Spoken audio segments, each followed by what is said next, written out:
switch gears back to the big story today. Some of the media, they continue to downplay the crisis at the border with the migrant caravan.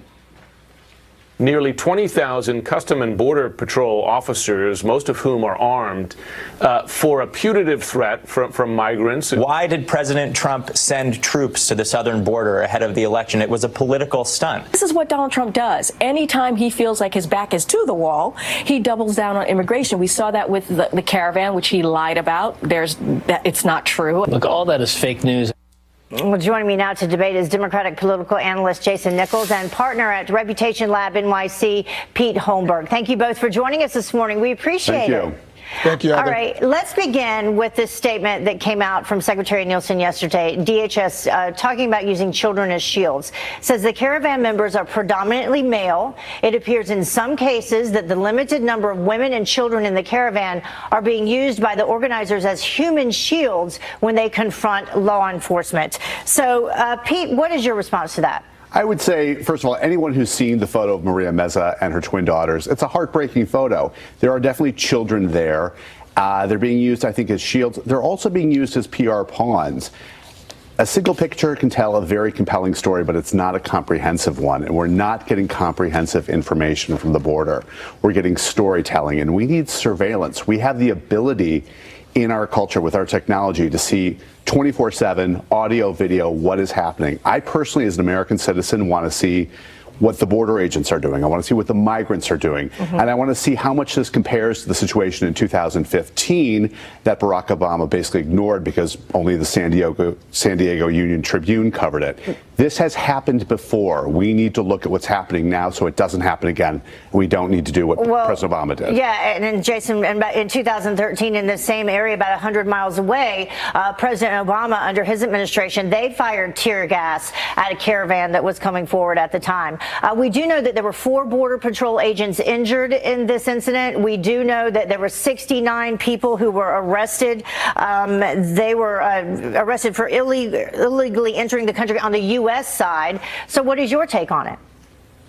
Well, in some ways, I agree with Pete that we need a holistic view of what's going on the border. There's no evidence. There are journalists there. There are many other people who are observing these situations.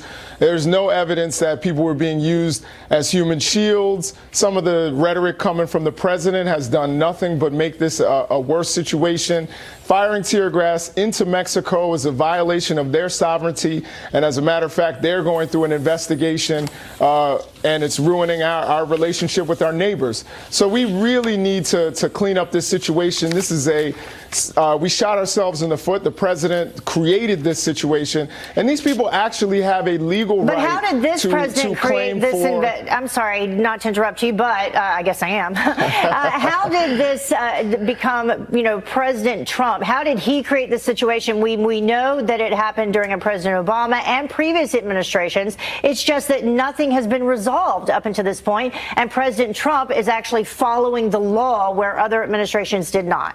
Well, Heather, that's where we disagree, is that I don't think President Trump is following the law. They have every right to claim asylum or to ask for asylum, and we should vet them. But they weren't. They were trying to jump over the border and climb through the fence and throwing rocks at Border Patrol agents. The procedure. Right, Heather, but the reason is because we shut down the border and did not give them their legal right to ask for asylum and for them to be vetted to see if they meet the burden of credible fear. Okay, Pete? There's a procedure for asking for asylum. You raise your hands, you surrender. I don't see any video of that going on. I see people throwing rocks, and all of this is very subjective. Where did you see people throwing rocks, Pete? There's a lot of video of people throwing rocks. There's a lot of video of people throwing rocks, and we have testimonials from border agents.